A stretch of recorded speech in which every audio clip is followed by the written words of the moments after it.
Yo, what up, man? Welcome to the best basic how to T-Spin tutorial part 2, conquer mid-game. Let's begin.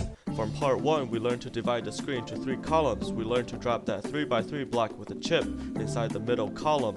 We learned to drop exactly 2 purple pieces in the left column.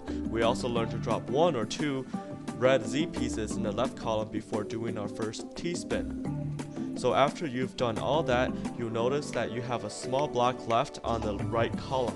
When you see this means that the next red piece goes on top of that red block. This is very important, you can't forget that.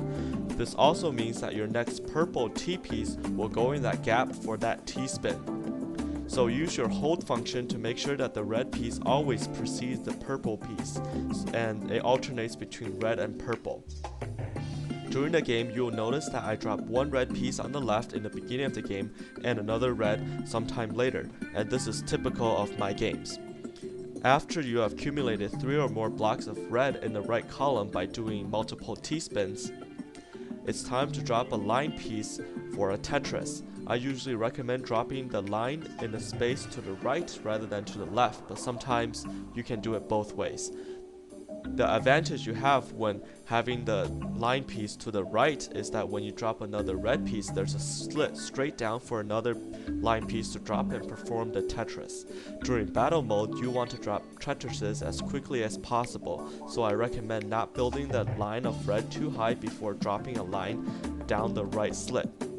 If you're paying attention, you notice that I transitioned my stacking style in the middle column from the 3x3 block where the little chip is on top to the 3x3 block where the chip is on the bottom.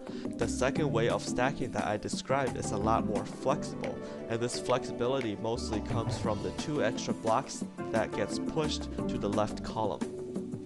The way to transition from the initial method of stacking to the better method of stacking is with a 2x3 block that will give you a flat 3-block surface in the middle column. To prepare for this transition, make sure that the left and mid column are relatively the same height. Then you're going to drop one of 10 different 2x3 combinations into the middle column to get that flat surface. As you can see, I used this one for the game I'm playing right now. So now you should be able to do continuous back-to-back T-spins and Tetrises, and you know how to build more effectively.